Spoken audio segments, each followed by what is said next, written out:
Folks, getting a triple-triple in a Scrabble game is a very rare occurrence. In my nearly 1,100 annotated games on crosstables.com, I've recorded a triple-triple just 24 times in about 2% of my games. Imagine then how rare it must be to have two triple-triples not only in the same game, but on back-to-back turns. That is exactly what happened in the game you're about to see between 2023 North American champion Josh Sokol and veteran expert Mike Johnson from the 2025 Midwest Major. Josh has the first move and opens the game with b4 for 28, his highest scoring play, and Mike uses up the potentially lucrative double letter squares with lay for 25. Josh responds to Mike's overlap with an even better one of his own in re1 for 40. This creates another overlap to the right of re1, but without the necessary letters to play there, Mike plays gib for 17 instead. Now with the first blank in hand, Josh can play Lou for 16, setting up his D for feud, but he doesn't think of the few hook and instead plays Lude on the opposite side of the board for 19, while Mike dumps off two vowels with ah for 10, clearly close to a bingo himself. This move from Mike gives Josh the opportunity to play two Collins-only bingos. Chinese for 92, which is somehow valid despite primarily being a proper noun, and the obscure I-Ching for 88, making similar overlaps but opening the triple. Josh sees this one but isn't sure of its validity. He does well to find the tricky Elenkai for 76, still earning him the 50 bonus points for using all his tiles. Now trailing by over 100 and with weak tiles on his rack, Mike plays Utu for just 8 points, needing to shed his U's and to create another dangerous threat to pair with the I at the base of the board. Of these two letters, the I is by far more dangerous thanks to the ing suffix still lurking as a threat, so Josh wisely plays improv for 39 to block that area and set up his S.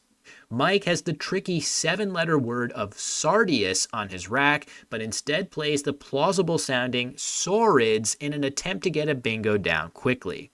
Josh sees the valid word in these letters and challenges this word off the board, a huge swing in the game. This presents a tricky situation for Josh, who now has full knowledge of Mike's rack. As soon as I got pulled it off, I noticed I had Sundaris through the N. So he played Swords, and normally what you're supposed to do in these positions where your opponent's phonied with a bingo is you're supposed to find all of their bingo options if they have any. In this instance, I was like, he's already used a lot of time. I'm up by so much. I want to just keep on mounting the pressure. And I saw the word residua playing through the E, and I'm like, well, that's a good play for him. I might as well block that. And I didn't see any of his other options.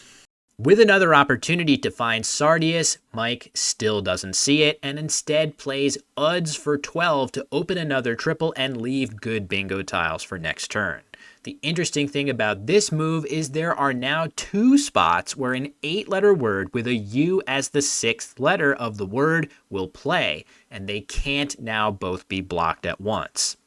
Josh would surely want to block one of these options right now, but he has the 7-letter bingo of zlotys on his rack, which will score 99 points hooking improvs. However, there's one even more difficult play available that's significantly better. Zeolites through the E of Elenkai, which Josh spots and plays for a whopping 144 points instead.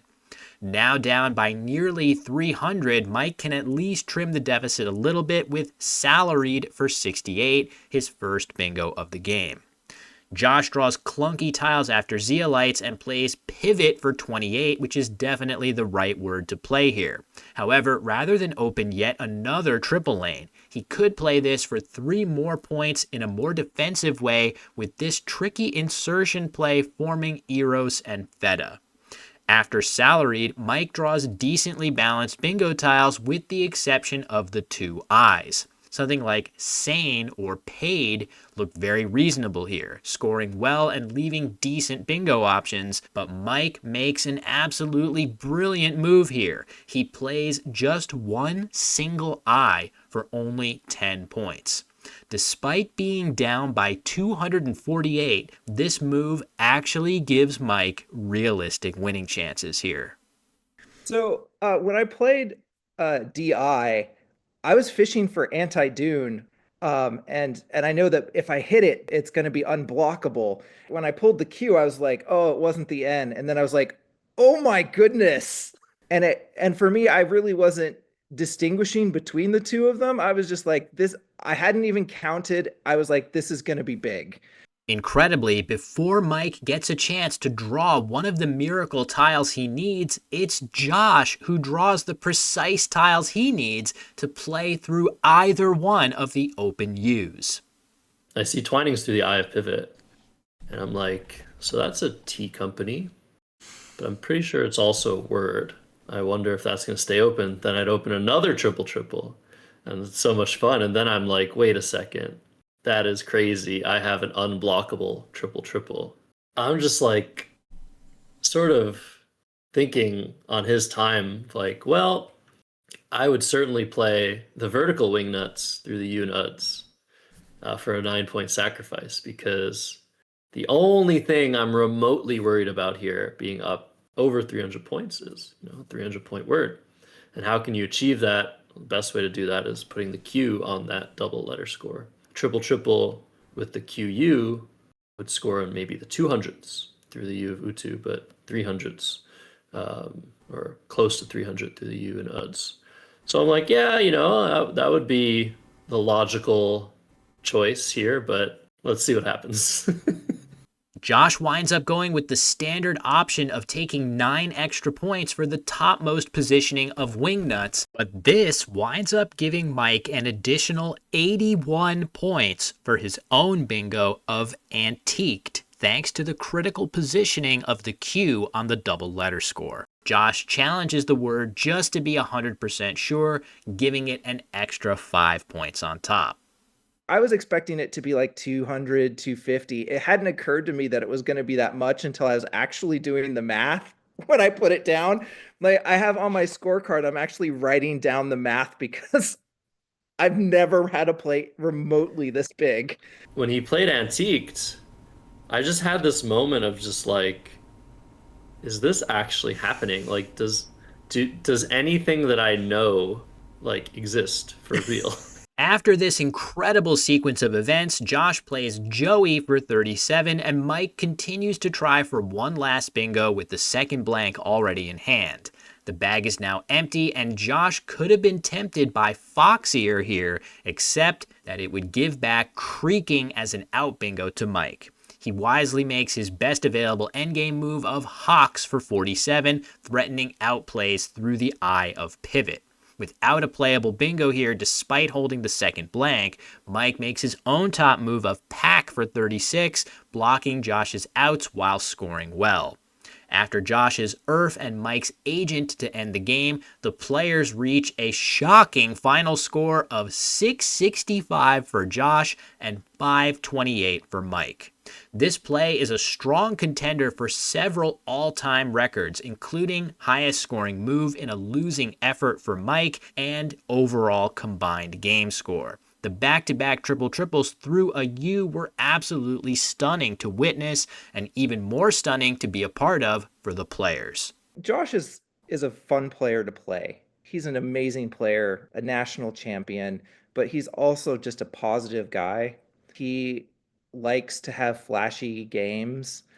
We were chuckling and just really enjoying ourselves. Yeah, it's definitely sort of an out of body experience to play a game like this. You always know sitting down at the board that this game might be it. This game might be the most memorable game you ever play. When do you go up by 400 points and your opponent plays 300-point bingo and like you still are just never going to lose the game? Like it's completely ridiculous.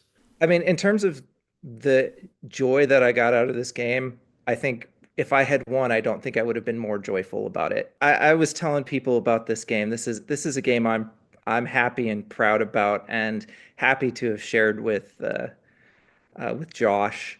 Well, there you have it, folks. An incredible game. As soon as I saw this game, I knew I was going to have to make a video of it. So thank you so much to Josh and Mike for hopping aboard to share their thoughts about the game. And I hope you enjoyed this video as much as I enjoyed creating it. And on that note, if you are enjoying my content, just a quick reminder, I now have a Patreon page where my patrons get access to even more content from me each week. So if you have the means and the interest to support me on Patreon, I would very, very much appreciate it. So with that, thank you so much for watching, and I'll see you in the next one.